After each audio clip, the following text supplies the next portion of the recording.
नमस्कार।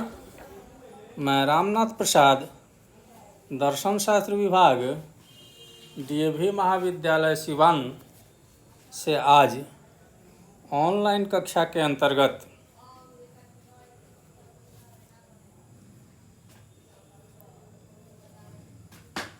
आपके समक्ष उपस्थित हुआ हूँ।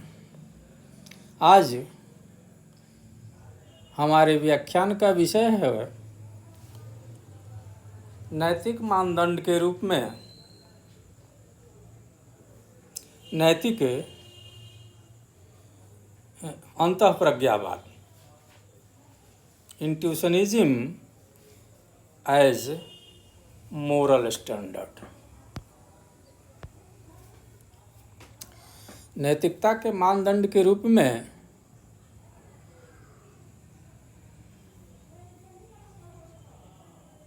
अंतःप्रज्ञावाद के विश्लेषण के क्रम में हम लोगों ने पहले व्याख्यान में देखा था कि अंतःप्रज्ञावाद एक ऐसा सिद्धांत है जो बाह्य नियमवाद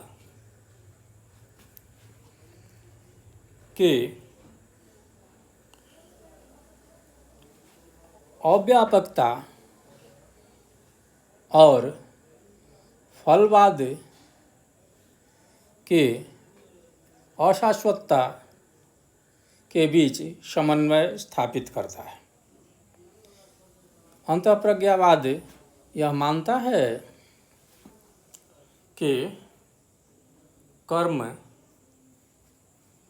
के गुण कर्म में ही निहित रहते हैं और इन्हें अंतःकरण के द्वारा जाना जा सकता है कि कौन से कर्म उचित हैं और कौन से कर्म अनुचित हैं। सामान्य जीवन में सबसे जटिल नैतिक निर्णयों के लिए अंतरात्मा को ही याद किया जाता है। सामान्य मान्यता है कि अंतरात्मा का निर्णय पवित्र, निरपेक्ष, निर्दोष, निर्वैयक्तिक और सर्वमान्य होता है। इसमें निर्णयकर्ता स्वतंत्र और कर्मफल से प्रभावित हुए बिना निर्णय करता है। ऐसा वह इसलिए कर पाता है कि उसमें उचित और अनुचित कर्मों को पहचानने की क्षमता होती है और कर्म स्वयं में उचित या अनुचित होते हैं।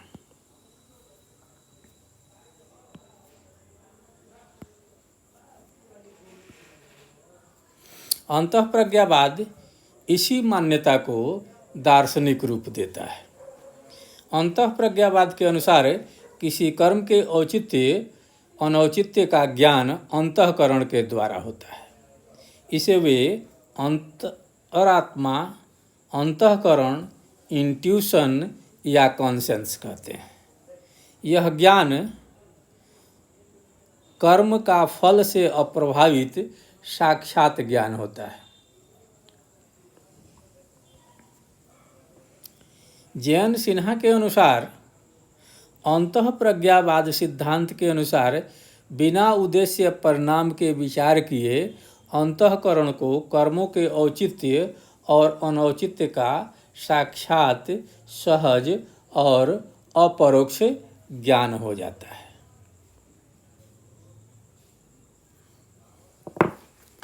अंतःप्रज्ञावाद के अनुसार अंतःकरण ही नैतिकता का वास्तविक मानदंड है। इसके आदेश ही नैतिक नियम हैं। इसके आदेश ही कर्म का औचित्य बताते हैं और इसके निषेध अनौचित्य। अगर आपके अंतःकरण से यह लगता है कि यह कर्म उचित है तो वह कर्म उचित होगा, और अगर ऐसा लगता है कि यह कर्म अनुचित है तो वह कर्म अनुचित होगा। अंतरात्मा से अगर यह आवाज़ आती है कि यह कर्म उचित है तो उस कर्म को करते हैं अगर, तो वह उचित होता है, और उस कर्म का निषेध करते हैं, उसे नहीं करते हैं तो वह अनुचित कहा जाता है। अंतःप्रज्ञावाद के अनुसार अंतःकरण शुद्ध और अव्युत्पन्न होता है। यह किसी पर निर्भर नहीं करता है। यह न तो दोष से दूषित होता है और न ही किसी शक्ति से उत्पन्न किया जाता है। म्यूरहेड के अनुसार conscious is something ultimately simple underived. Its judgment are intuitive. Intuitive मतलब स्वतः स्फूर्त, अर्थात अंतःकरण या अंतरात्मा एक अत्यंत सरल और अव्युत्पन्न है। इसके निर्णय स्वतः स्फूर्त होते हैं। इसमें कोई प्रक्रिया नहीं होती है, कोई जटिलता नहीं होती है। अंतःप्रज्ञावाद के अनुसार अंतःकरण किसी कर्म को देखते ही उसे उचित या अनुचित होने का निर्णय सहज रूप से अर्थात अपरोक्ष रूप से कर देता है। यहाँ किसी माध्यम की आवश्यकता नहीं होती है।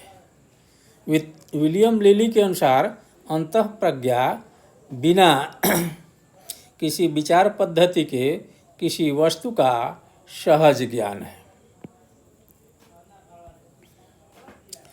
अंतःप्रज्ञावाद के अनुसार अंतःकरण किसी व्यक्ति विशेष में नहीं होता है। अर्थात ऐसा नहीं है कि किसी एक व्यक्ति में अंतःकरण है और दूसरे व्यक्ति में अंतःकरण नहीं है। यह सभी मनुष्यों में समान रूप से वर्तमान होता है।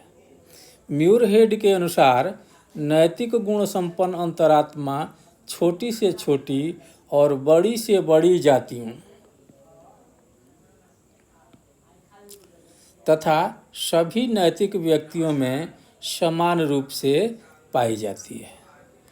It is found among all the races, the lowest as well as the highest, and in all moral individuals. जो भी व्यक्ति नैतिक निर्णय करना चाहता है, जो भी व्यक्ति कर्म को उचित या अनुचित जानना चाहता है, उस सभी में अंतःकरण वर्तमान रहता है। अंतःप्रज्ञावाद के अनुसार कर्मों के नैतिक मूल्यांकन में अंतःकरण कभी कोई गलती नहीं करता है। अंतःकरण का नैतिक निर्णय हमेशा सही होता है। अंतःप्रज्ञावाद नैतिक निर्णय के लिए कर्मों को अंतःकरण के ऐसे न्यायालय में पेश करता है जो किसी भी विरोध या अपील को नहीं सुनता है। अंतःप्रज्ञावादियों के अनुसार वैसा अंतःकरण जो नैतिक गुणों की पहचान में भूल कर सकता है एक भ्रांत अवधारणा है।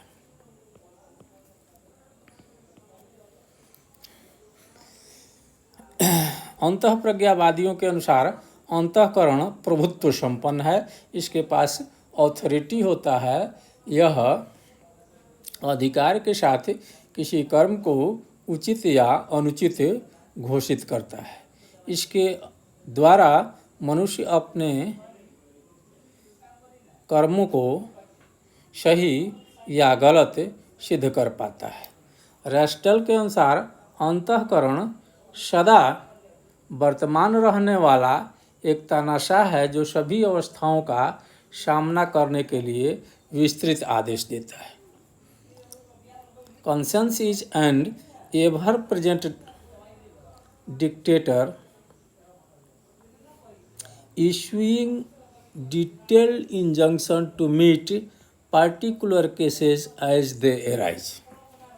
अर्थात अंतःकरण एक डिक्टेटर की तरह ऑथोरिटी के साथ, एक अधिकार के साथ किसी भी परिस्थिति का सामना करने के लिए औचित्य या अनौचित्य का निर्णय देता है। अंतःप्रज्ञावादी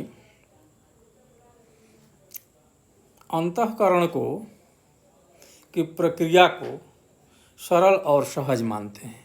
इसमें किसी तरह के अन्य प्रक्रिया या साधन, प्रमाण या चिंतन की आवश्यकता नहीं होती।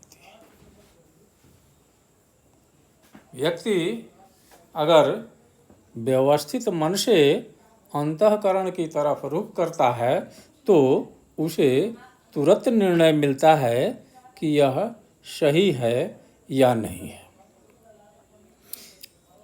इसी तथ्य को स्पष्ट करते हुए म्यूरहेड कहते हैं कि conscience is at once lawgiver, accuser, witness and जज। अर्थात इसमें किसी भी प्रक्रिया की आवश्यकता नहीं होती है। यह नियम बनाता है, यह एक्यूज करता है, अर्थात यही गवाही देता है और यही निर्णय करता है। अर्थात तुरंत निर्णय करता है। किसी भी कर्म का अंतःकरण के समक्ष आने पर उसमें उसे तुरंत सही या गलत कह दिया जाता है।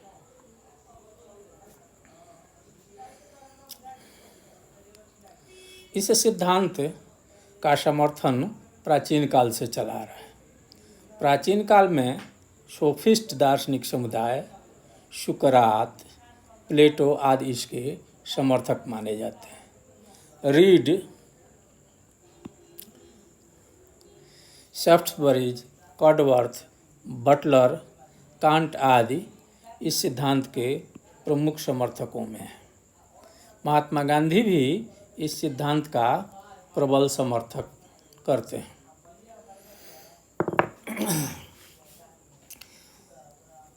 जैसा कि हम लोगों ने देखा कि अंतःप्रज्ञावाद अंतःकरण को नैतिक निर्णय के लिए अंतिम मानदंड के रूप में स्वीकार करता है और इसके निर्णय को सहज, सरल तथा स्वाभाविक मानता है। परंतु दार्शनिक इसे अंतिम सत्य नहीं मानते हैं। बहुत से दार्शनिकों ने अंतःप्रज्ञावाद की आलोचनाएं की हैं, जिसमें से कुछ प्रमुख निम्नलिखित हैं। दार्शनिकों के अनुसार अंतःकरण में दो शक्तियाँ होती हैं, एक निर्णय शक्ति और दूसरा भावना शक्ति। कभी कभी दोनों आयामों में विरोध उत्पन्न हो जाता है। भावना के अनुसार अंतःकरण कुछ और चाहता है और निर्णय शक्ति किसी और तरफ इशारा करती है।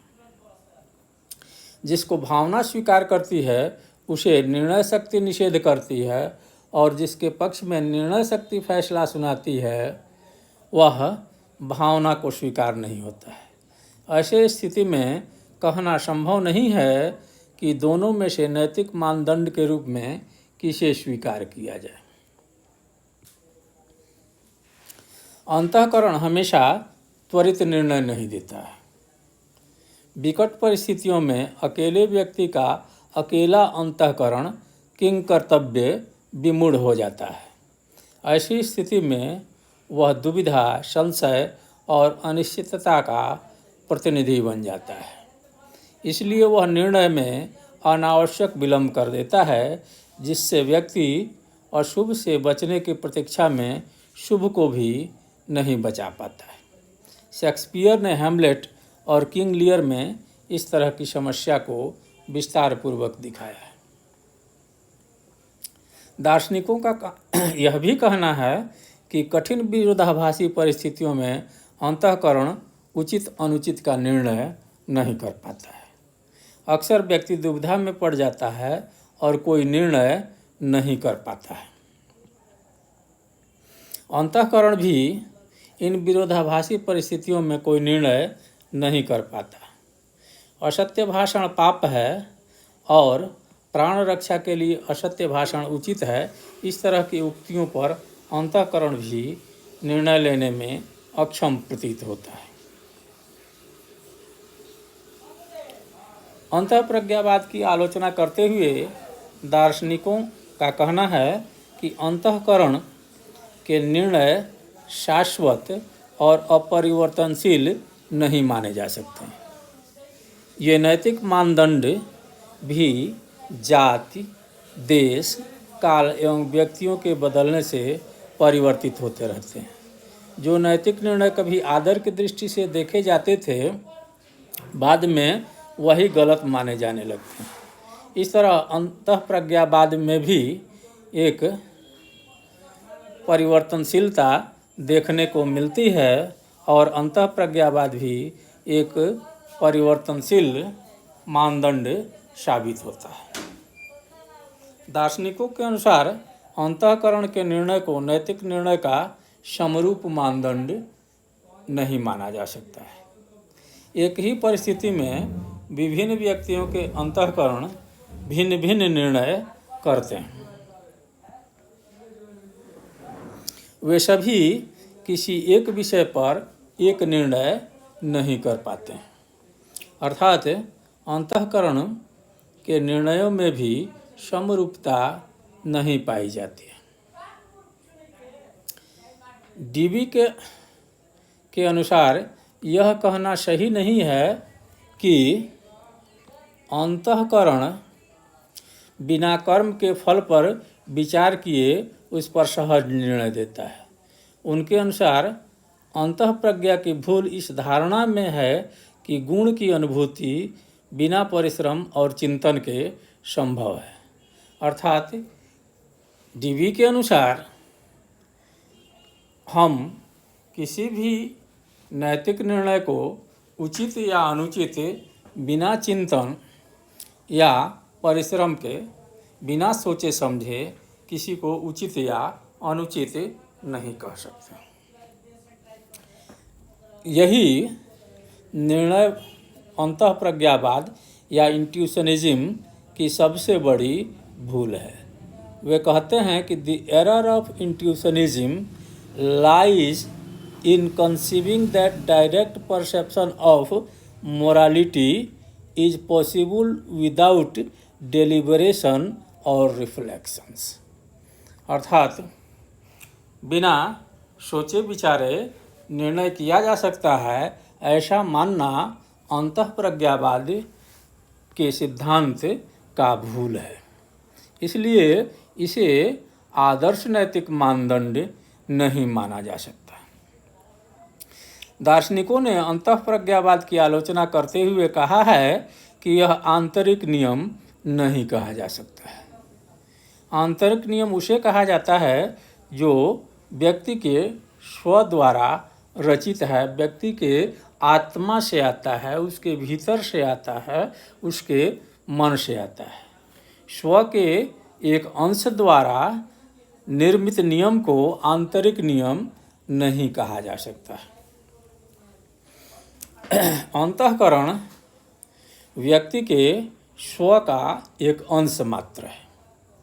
अंतःकरण के अतिरिक्त व्यक्ति में बुद्धि, विवेक, भावना आदि का महत्व कम नहीं है।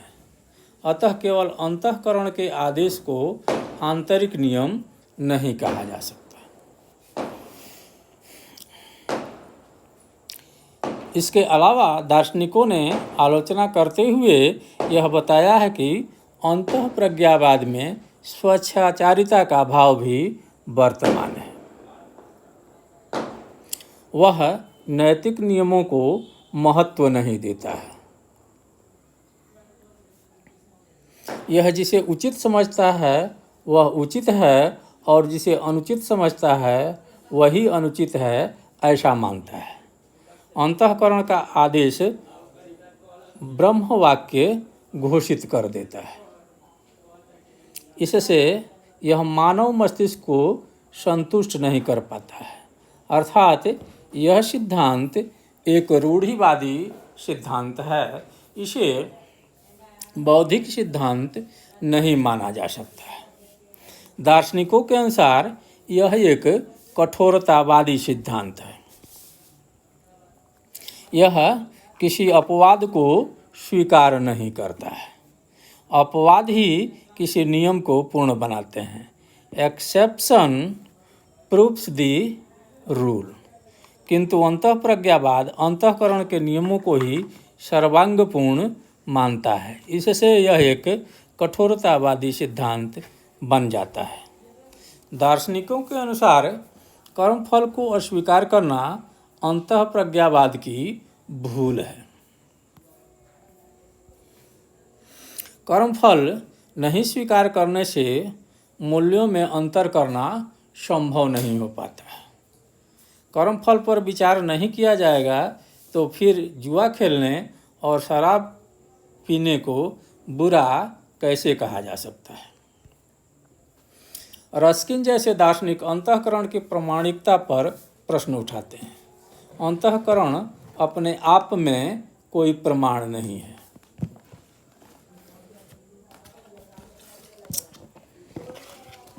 यह आवश्यक नहीं है कि प्रत्येक व्यक्ति अंतःकरण के विषय में जागरूक हो।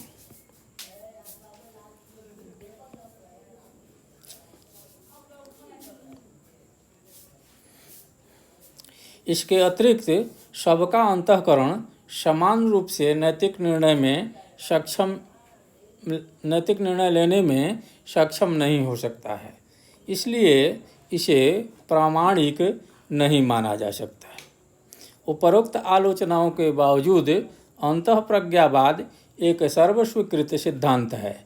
आज के युग में भी इसे मान्यता प्राप्त है। इसकी नैतिक निरपेक्षता और वस्तुनिष्ठता की